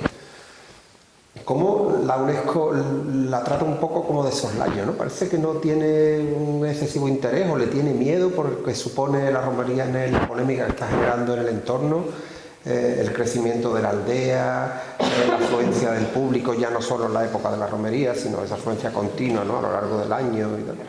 ¿Por qué pasa eso? ¿Por qué el Rocío como fenómeno cultural, como actividad festiva ceremonial, como gran acción, ¿no? Dentro de Doñana, que condiciona mucho también, está ahí tratada un poquito? ¿Tú sabes algo de esto? Es que la pregunta ya me la estás contestando en parte. Doñana, la UNESCO, ¿en qué se puede escudar? En que el Rocío es potentísimo en Andalucía, es potentísimo en España, pero hay que demostrar que trasciende las fronteras. Aunque esa es una lógica que aplica más al patrimonio mundial, pero también cuando le interesa, la aplica también al patrimonio cultural inmaterial de la humanidad. Y tú lo has dicho, esta es una romería que tiene muchos detractores en lo que significa su impacto anual sobre un espacio que ya está en la lista del Patrimonio Mundial de la UNESCO. Y aunque no sea ni de lejos lo más impactante, pero la UNESCO, por un lado, creo que no le da tanta relevancia. Pero por otro lado, tampoco creo que haya habido una iniciativa desde España, desde Andalucía o desde Sevilla, Huelva y Cádiz para que esto entre en la lista del Patrimonio Cultural Inmaterial de la Humanidad. Así como lo hubo como en el flamenco, como en Córdoba tuvieron con los patios, ¿no? Con otro tipo de... Aquí que yo sepa, nunca he escuchado que haya una organización, una asociación que está trabajando para... Porque a diferencia de la lista del Patrimonio Mundial, Catedral, Granada, Cáceres, etcétera, la lista del Patrimonio Cultural Inmaterial de la Humanidad para la UNESCO tiene que venir apoyada desde abajo. La autenticidad se lo da que tenga un apoyo social potente. Para meter en la lista del Patrimonio Mundial la Alhambra no hace falta, pero para meter algo como buena práctica de la cal de Morón, fue fundamental que fueran allí los caleros de Morón. Y yo no he visto eso, quizás porque a la gente que hace el Rocío, que es lo más grande del mundo, no hace falta que le venga ningún antropólogo ni antropóloga por detrás para decir lo importante que es, porque ya es lo más importante del mundo. ¿Qué más da que lo diga UNESCO que no? Entonces yo creo que no hay esa necesidad de reconocimiento. Los reconocimientos del Rocío desde la perspectiva social, que son tan internos, tan familiares, tan de tu grupo, tan de tu pueblo, creo que no necesitan... Esto es lo digo, digamos, entre amigos, ¿no? Pero que no necesitan una legitimación de la UNESCO, que si viene la UNESCO nos declara, pero a lo mejor casi es peor, porque ¿qué ha pasado con los patios? En los patios de Córdoba ahora hay guardia jurados en las puertas. Pero, entonces, ¿quiere alguien eso? ¿Va a hacer falta entonces que venga aquí todavía muchísimo más turismo de todo el mundo y que lo haga ya ingobernable? pero, Pues, Víctor, yo pienso que lo que tú estás planteando, el tema del rocío, lo enmarco yo en algo que, según he deducido de tu intervención, parece que en la UNESCO hay una separación nítida entre lo que es patrimonio cultural y lo que es patrimonio natural.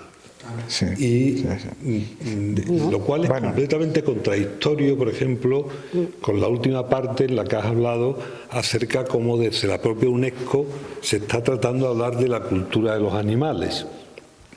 O sea, porque parece que lo de los animales es lo propio de lo natural y que la UNESCO enfrenta lo natural con lo cultural, lo cual es una postura miope y, por ejemplo, en el tema del rocío es una cosa clara, porque yo no separaría nunca el rocío de Doñana. Yo pienso que el rocío es un hecho consubstancial a Doñana, y yo no soy el único que lo entiende así, sino que creo que personas muy cercanas y que lo han estudiado lo ven así, ¿no? Entonces, claro, yo lo que no acabo de comprender es cómo en la UNESCO se mantiene esa división. Mira, la UNESCO es un diplodocus, en el sentido de que moverse, dar cualquier paso les cuesta muchísimo. Esto que he traído yo aquí, que son de la UNESCO, pero son destellos, de aquí a que esto se convierta en doctrina de la UNESCO, en, yo qué sé, pues en las directrices prácticas para la lista del patrimonio mundial o para las declaraciones de patrimonio inmaterial, pasarán más de 1000 años, muchos más, como dice la canción. Yo no lo veré, desde luego. Son destellos de por dónde puede ir la cosa, pero en absoluto es la situación actual.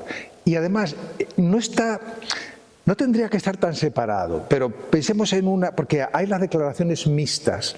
Las declaraciones mixtas de la lista del patrimonio mundial son aquellas que entran por criterios, al menos uno natural, del 1 al 6, del 7 al 10, y uno cultural, del 1 al 6, como pasa en Ibiza. Entonces dices tú, ay mira, Ibiza, en principio dices, qué bien, qué generosidad para mirar ese espacio.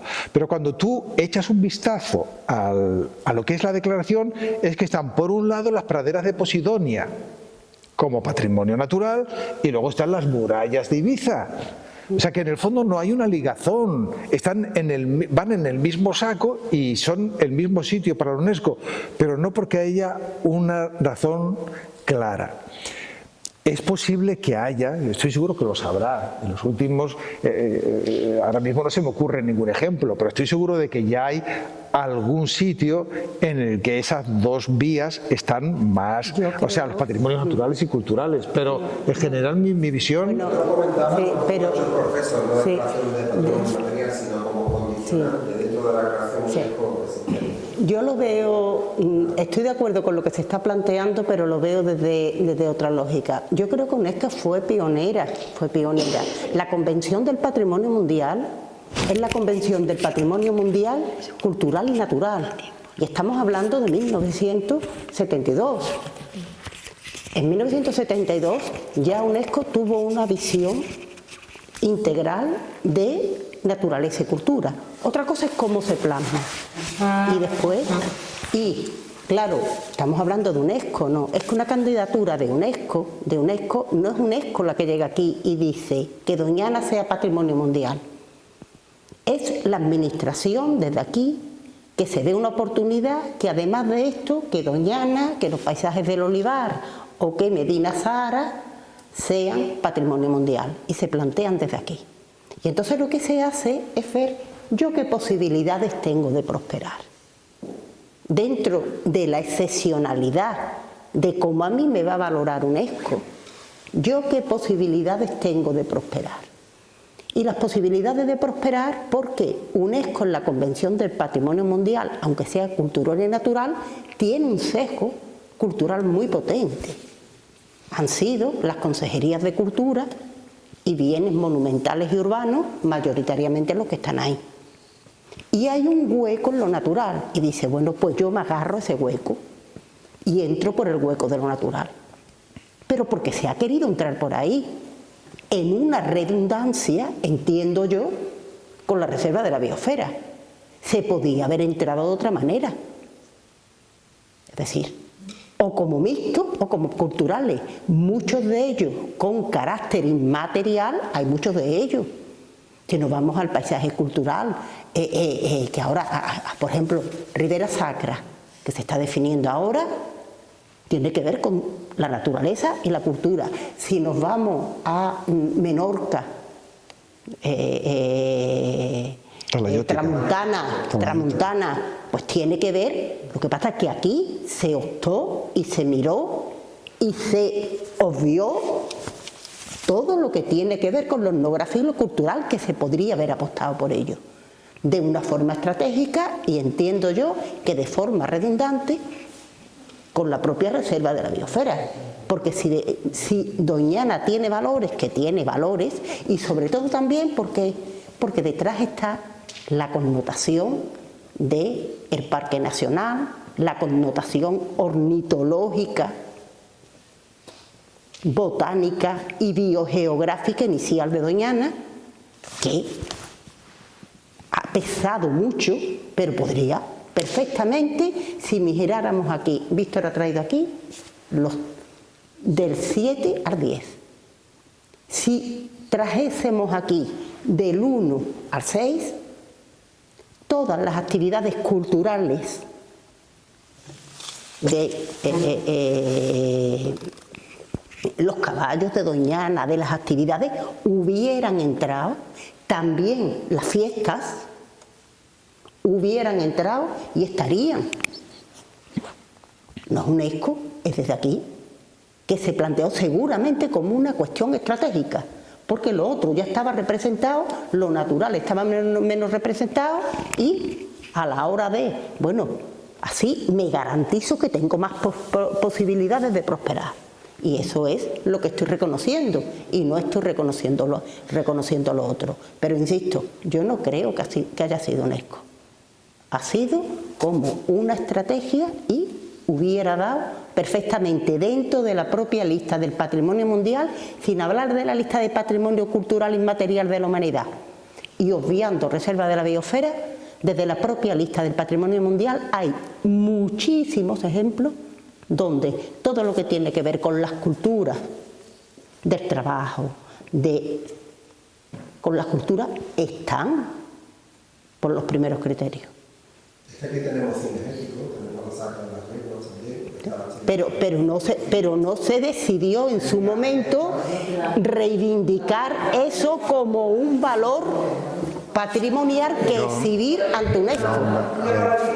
Yo antes pedí la palabra un momento, pero era el hilo de la intervención de él, y Rocío acaba de explicarlo muy bien. Lo que yo quería decir simplemente era que es verdad que UNESCO tiene una visión dualista de patrimonio natural y patrimonio cultural, pero también tiene lo que llaman bienes mixtos, que son, por ejemplo, los paisajes culturales. Es algo que ha hecho referencia a Rocío.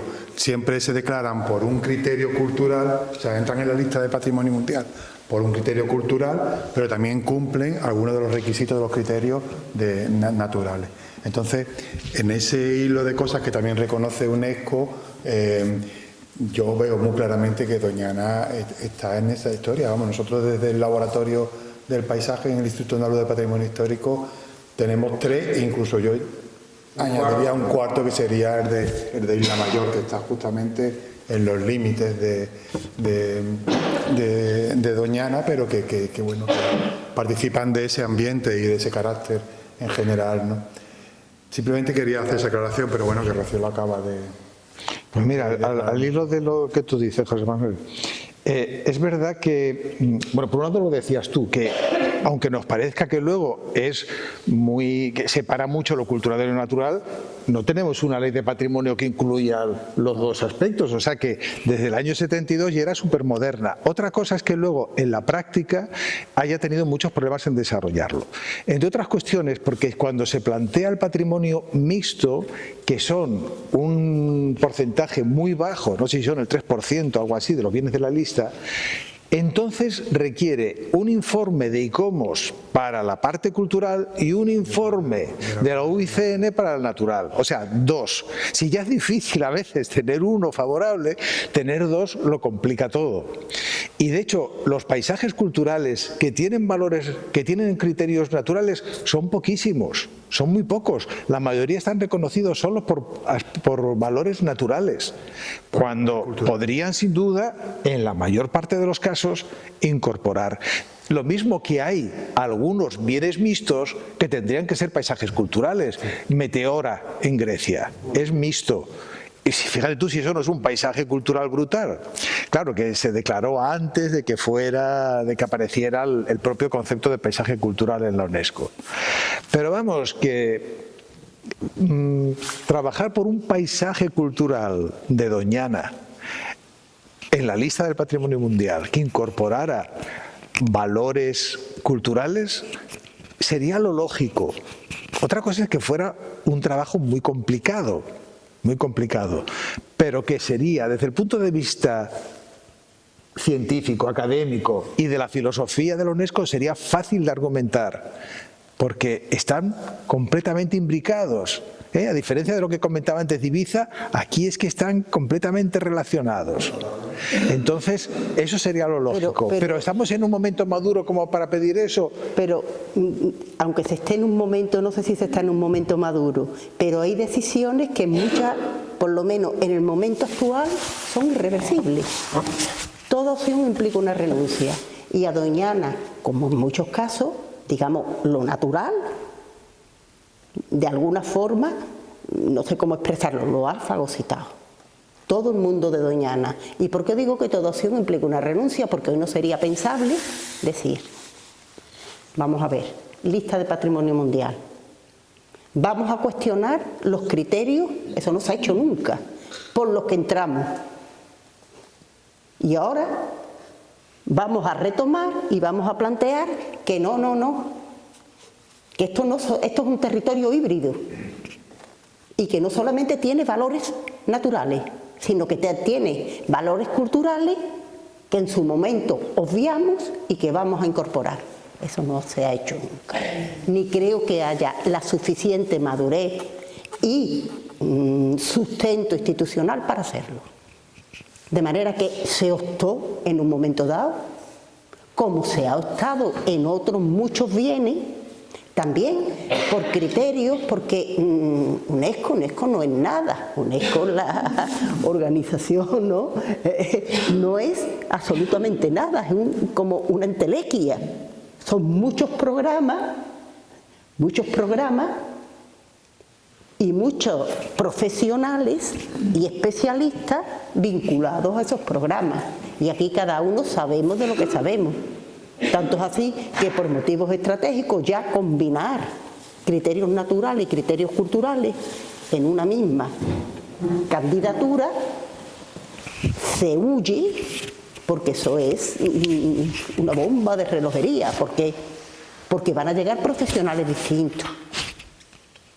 Los criterios culturales van a llegar profesionales que pueden ser arquitectos, historiadores del arte, antropólogos.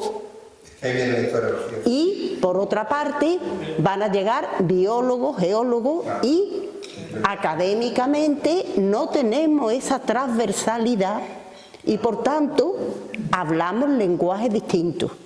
Si hablamos lenguajes distintos, aunque el territorio no habla lenguajes distintos, el territorio tiene su propia lógica, pero entonces, en resumidas cuentas, yo no creo que Doñana pueda volver atrás, que se diga borrón y cuenta nueva, nos equivocamos, vamos a entrar a lo cultural. Eso no se ha hecho nunca. No. Ya se optó por lo natural, por lo que fuera, y bueno, habría que ver si se quiere, interesa en qué medida aquellos otros valores, que son valores muy cercanos, muy identitarios, que tiene que ver, bueno, la romería del Rocío. Yo creo que la romería del Rocío yo creo que es una de las romerías más internacionales que hay ahora. Es decir, que podría entrarse por ahí incluso como un itinerario cultural, ¿por qué no? Pero bueno, lo mismo sería que se planteara itinerario cultural, que es una figura distinta. Y entonces ya sería en esa batería de reconocimiento, pues otro más, pero yo no creo que con eso se... Además tiene mucho que ver con eso que he dicho antes de ese ambiente telúrico. Tenemos que cortar. Que la figura del bien intercultural lo vemos. Lugar de interés tecnológico, ahí están los antropólogos cambiando su cuña. Lugar de interés industrial, ahí vienen los estudiosos de la arquitectura industrial. Paisaje cultural, los estudiosos del paisaje, que al final de cuentas los ámbitos donde nacen las iniciativas, ¿no? Pues se reflejan después en el futuro. Bueno, y el plazo para el jueves que viene tenemos otro conversatorio sobre el tema del territorio y luego justamente el 27 tenemos la última sesión de cine que vamos a hablar también con una película que se ha estrenado este año pasado, Doñana, donde la consagrada. Y vendrá también el director fotográfico, vendrá el conductor y bueno, pues muchísimas gracias, Víctor, muchísimas gracias, Rocío. Bueno, por favor.